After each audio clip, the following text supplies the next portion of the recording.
সংবাদপত্রের পর্যালোচনা ভিত্তিক চ্যানেল আইয়ের নিয়মিত আয়োজনে আজ আমাদের সঙ্গে রয়েছেন সিনিয়র সাংবাদিক মোজাম্মেল হোসেন।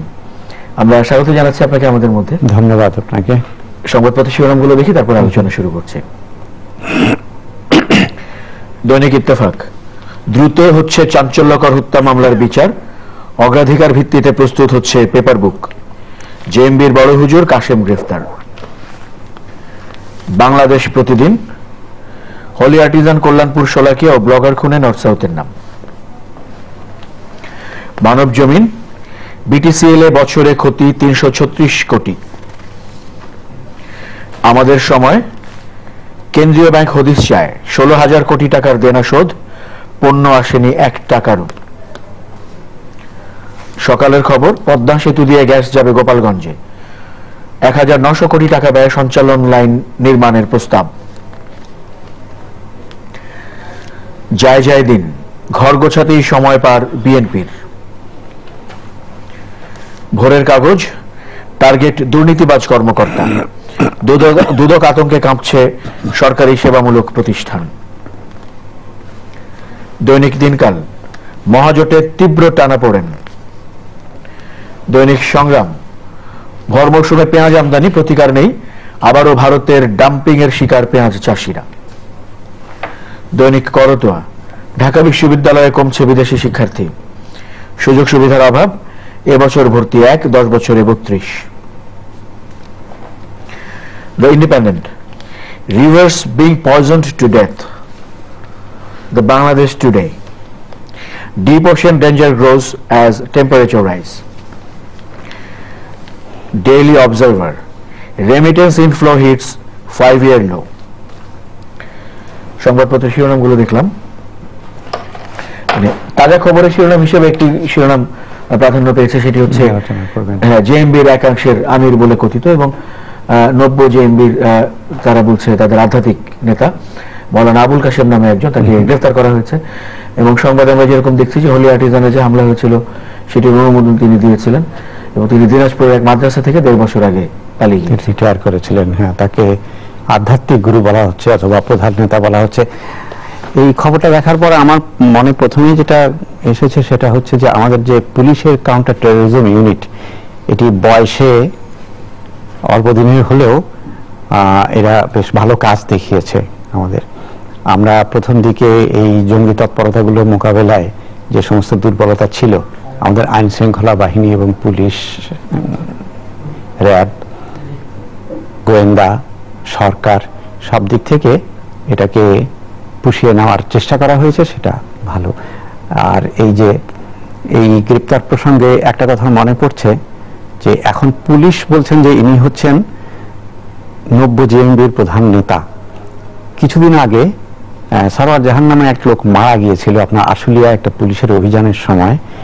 তখন র্যাব বেশ জোরে সোরে এটিকে একটা তথ্য হিসেবে আমাদের সামনে হাজির করেছিল যে সরওয়ার হচ্ছে 90 বিএনপির প্রধান নেতা।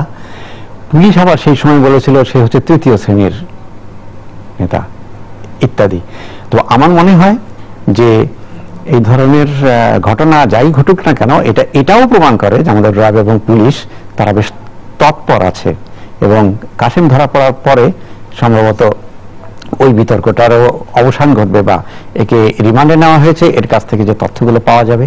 এবং এই সঙ্গে আজকে আরো একটা খবর আমরা জানি, এই কাউন্টার টেরোরিজম থেকেই বলা হয়েছে, ইমরান সাহেব সাংবাদিক কাউকে কাউকে বলেছেন যে এই বছরের শেষের দিকে গিয়ে আপনার এটা চার্জশিট সম্পন্ন হবে ওই গুলশান অ্যাটাকের এবং সেটার বিচার হবে।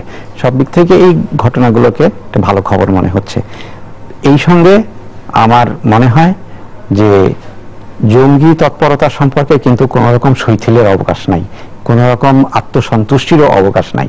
এটা দেশীয়, আঞ্চলিক এবং আন্তর্জাতিক সব পরিস্থিতি বিবেচনায় আপনার আইএসের ঘাঁটি ধসে পড়ছে ইরাকে সত্য, কিন্তু খুব রিসেন্টলি আমরা পাকিস্তানে খুব বড় বড় অপারেশন দেখেছি তাদের, এবং তাদের লোকজন পালিয়ে আফগানিস্তান, পাকিস্তান এবং আপনার দক্ষিণ এশিয়ায় আল কায়দার চ্যাপ্টার খোলা হয়েছিল। আইএস এর এদিকে নজর আছে। সব মিলিয়ে আমরা মনে করি আমাদের যে আইন শৃঙ্খলা বাহিনীর তৎপরতা আছে তার সঙ্গে সার্বিকভাবে এই জঙ্গি আইডিওলজিটা মোকাবেলার বিষয়, শিক্ষা সংস্কৃতিতে সমাজে মোকাবেলার বিষয়টা জোর দেওয়া উচিত। রাজনৈতিক বিতর্কের সংবাদ রয়েছে আওয়ামী লীগ বিএনপির মাঝে। আমরা জানি যে আগামী নির্বাচন মেয়াদ অনুযায়ী আরো 2 বছর রয়েছে সামনে, তারপর সেই নির্বাচনকে ঘিরেই এই শিরোনামগুলো তৈরি হয়েছে, যেটি কয়েকদিন ধরে চলছে কথাবার্তা। আওয়ামী লীগের দিক থেকে বলা হচ্ছে যে অন্তর্বর্তীকালীন সরকারের অধীনে নির্বাচন হবে, বর্তমান প্রধানমন্ত্রীর অধীনে সরকার থাকবেন, এবং বিএনপির পক্ষ থেকে যেমন বলা হয়েছে যে এই সরকারের অধীনে যে আদলই হোক এই সরকারের অধীনে কোনো নির্বাচন তারা মানবেন না। অন্যদিকে বিএনপি ছাড়া যারা তারা বলছেন যে নির্বাচনে না এলে বিএনপির নিবন্ধনই বাতিল হয়ে যাবে। এটা তো বিএনপি নিয়ে কথা বলেছে। পুরনো বিতর্ক এবং এখন অনেকটা ক্লিশে, জনসাধারণের এই বিষয়ে তেমন আগ্রহ নাই, কিন্তু রাজনৈতিক দলগুলোর বিশেষত 2 দল এবং 2 জোটের প্রবল আগ্রহ, এবং মনে হয় যে সমাধান ছাড়াই আগামী 2 বছর মানে নির্বাচনের কাছাকাছি আসা পর্যন্ত এই ভাঙা রেকর্ড বাঁচতে থাকবে, এবং উভয়ে এই একই বিষয়ে বক্তৃতা করে ফায়দা নেওয়ার চেষ্টা করবে এবং অন্যকে আউটউইট করার চেষ্টা করবে। হ্যাঁ, এই ঘটনায় চলছে, কিন্তু এটা মোটেই অভিপ্রেত না। আমার মনে হয় যে রাজনৈতিক দল দুটোরই উচিত আপনার তত্ত্বাবধায়ক সরকার আর ফিরে আসার কোনো বাস্তব সুযোগ নাই, অবস্থা নাই এবং যৌক্তিকতাও নাই। স্বাভাবিকভাবে সুষ্ঠু নির্বাচন যেভাবে হতে পারে, শক্তিশালী নির্বাচন কমিশন, সরকারি প্রশাসনের নিরপেক্ষ ভূমিকা পালন এবং সরকারি প্রশাসন ওই সময় নির্বাচন কমিশনের অধীনে কাজ করলে, নির্বাচন কমিশন যদি ঠিক থাকে, প্রার্থী, রাজনৈতিক দল, দেখুন নির্বাচনে তো নির্বাচন কমিশন, সরকারের প্রশাসন, আইন শৃঙ্খলা বাহিনী, প্রার্থী, রাজনৈতিক দল, রাজনৈতিক দলের কর্মী, এতগুলো সংশ্লিষ্ট পক্ষ আছে। শুধু তত্ত্বাবধায়ক সরকার হয়ে গেলেই নির্বাচনটা ঠিক হবে, অথবা নির্বাচন কমিশন মোটামুটি শক্তিশালী হলেই নির্বাচনটা ঠিক হবে, আর প্রার্থীরা গুলি বন্দুক নিয়ে রাস্তায় নেমে যাবেন, কেমন? তাহলে এই সমস্ত আলোচনা বাদ দিয়ে আমার মনে হয় যে 2 দলেরই উচিত নির্বাচনের দিকে, এবং বিশেষ করে বিএনপির উচিত হচ্ছে নির্বাচনের প্রস্তুতির জন্য চেষ্টা করা। সেটা হচ্ছে তার দলকে ঐক্যবদ্ধ করা, তৃণমূল পর্যায়ে তার দলের কর্মী সমর্থককে সংহত করা, তাদেরকে অ্যাক্টিভেটেড করা, এবং তারা যে বলে যে সরকার কোনো সুযোগ দিচ্ছে না তাদেরকে সমাবিষ্ট হওয়ার বা ইত্যাদি, এই জন্য তাদের সরকারের সঙ্গে দরকার হলে গোপনে ডায়ালগে যাওয়ারও প্রয়োজন হতে পারে। হ্যাঁ, সেইটি করে যে ঠিক আছে, আমাদের মূল লক্ষ্য হচ্ছে আমার নির্বাচন, এবং নির্বাচনে হেরে গেলেই বাকি, নির্বাচন যদি খুব জোরালো ভাবে করে, তাতে যদি তারা বিরোধী দলের একটা বড় সংখ্যা নিয়ে যেতে পারে, তাহলে তো রাজনীতিটা উদ্ধার হয়, দেশেরও উপকার হয়, তাদেরও উপকার হয়। এই আপনার আজকে যে আপনার এই যে আইনজীবী নেতা বিএনপির খন্দকার মাহমুদ সাহেব, তিনি আবার বললেন যে পুরনো ধরনের তত্ত্বাবধায়ক নির্দলীয় সরকারে, ইতিমধ্যে বিএনপি তো আপনার কখনো সহায়ক সরকার, কখনো অন্তর্বর্তী সরকার, নানা কিছু বলেছে। তার মানে ওই ৫৫ সংশোধনীর আগে তত্ত্বাবধায়ক সরকারে ফিরে যাওয়ার কোনো পথ নাই। কাজে আমার মনে হয় যে দেশেরও তারা উপকার করবেন, গণতন্ত্রেরও উপকার করবেন। উভয় দল যদি সুষ্ঠু নির্বাচনের জন্য যা যা করা দরকার, তত্ত্বাবধায়ক সরকারের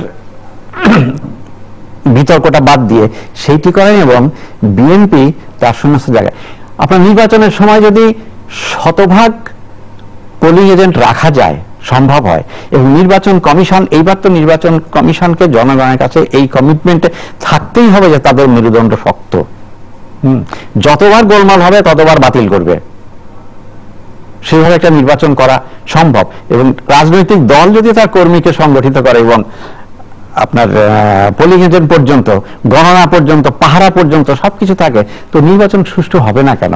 আর তারপরেও যদি নির্বাচন না হয় এবং ক্ষমতাসীন সরকার যদি আপনার পেশি শক্তি খাটায় বা ভোট ডাকাতি, মিডিয়া কু ইত্যাদি তাহলে তো আপনার জনসাধারণই সেটা সমাধান করে দেবে, আন্দোলন।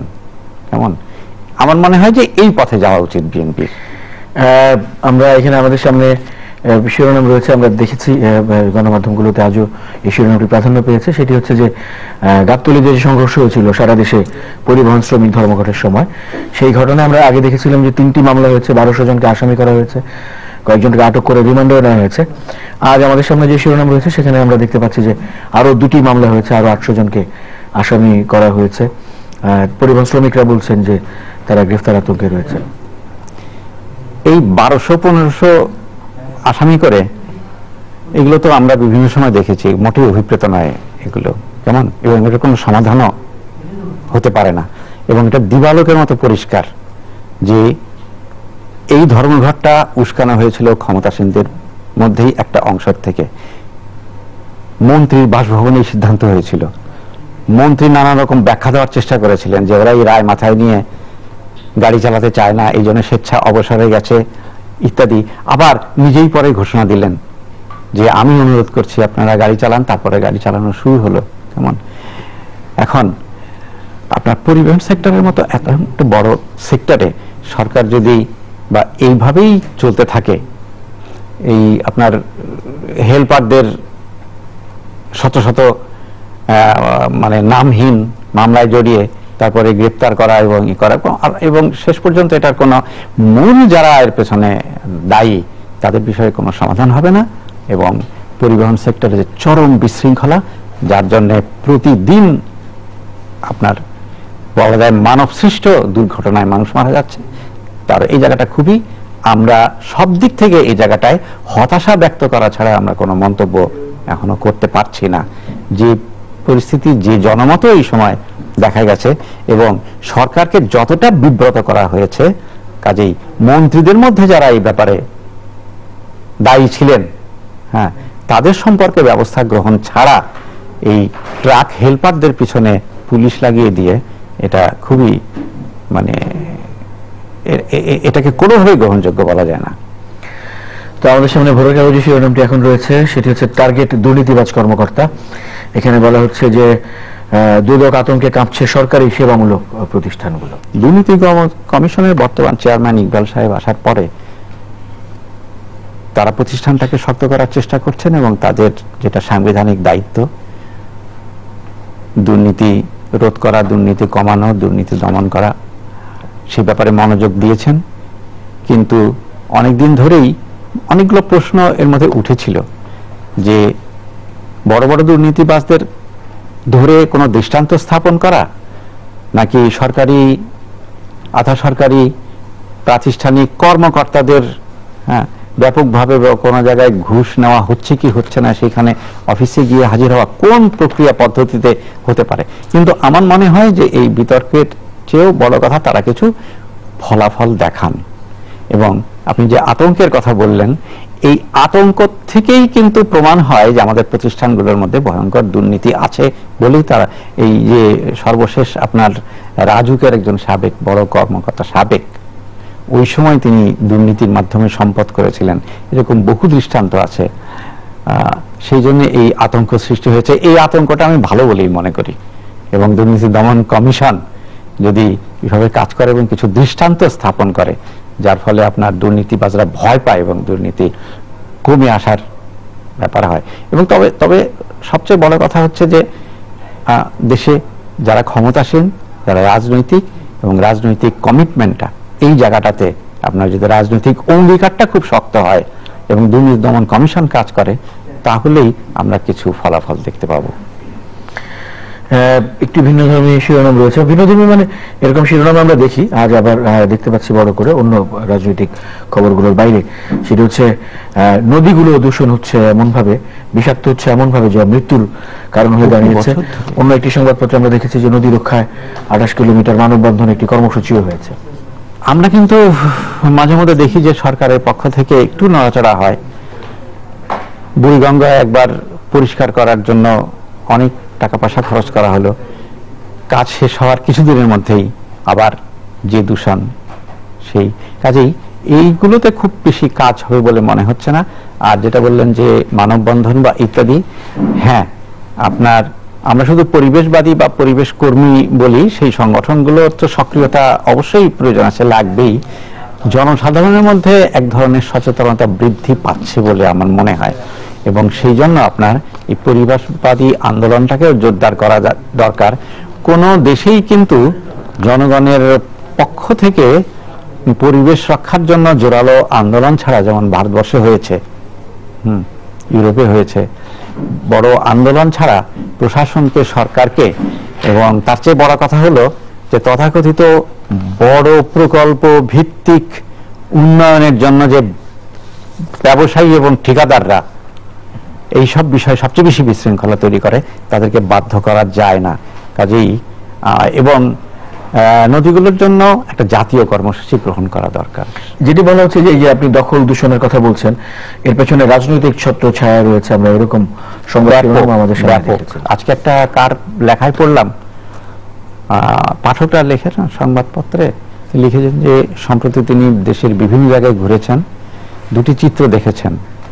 হ্যাঁ, একটা হলো যে মাঠের পর মাঠ সবুজ, শস্য হচ্ছে, ফসল হচ্ছে, কিন্তু খুব কাছাকাছি গেলে প্রতিটি জায়গাতে আপনার দখলের চিহ্ন এবং অপরিকল্পিত নির্মাণের চিহ্ন, এবং কৃষি জমি ক্রমশ কমে যাওয়া, নষ্ট হওয়ার চিহ্ন, এবং সার্বিকভাবেই এটা বিশৃঙ্খল এবং অপরিকল্পিত।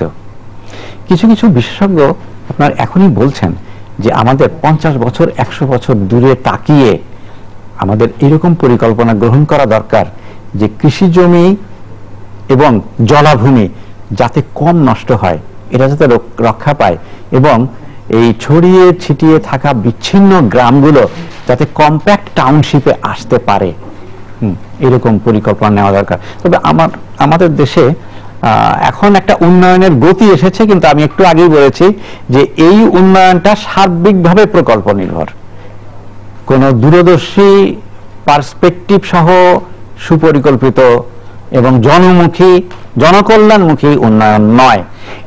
এই যে শব্দগুলো বললাম, এইখানে আসতে হলে পুরো সমাজকে এই বিষয়ে জ্ঞান, সচেতনতা, সক্রিয়তা দরকার হবে। কতদিনে হবে আমি বলতে পারি না, এবং তার আগে এই অপরিকল্পিত উন্নয়নের কারণে আমাদের বিরাট ক্ষতি হয়ে যেতে পারে, এই আশঙ্কা আছে। তো অনেক ধন্যবাদ আজকে সময় দেওয়ার জন্য এবং আলোচনার জন্য। ধন্যবাদ প্রিয় দর্শক, আপনাদেরও ধন্যবাদ আমাদের সঙ্গে থাকার জন্য। ভালো থাকবেন সবাই। সংবাদপত্রের পর্যালোচনা ভিত্তিক চ্যানেল আর নিয়মিত আয়োজন universal medical college and hospital আজকের সংবাদপত্রের সঙ্গেও থাকবেন আশা করছি। আজকের মতো এই আয়োজন এখানেই শেষ করছি। শুভরাত্রি।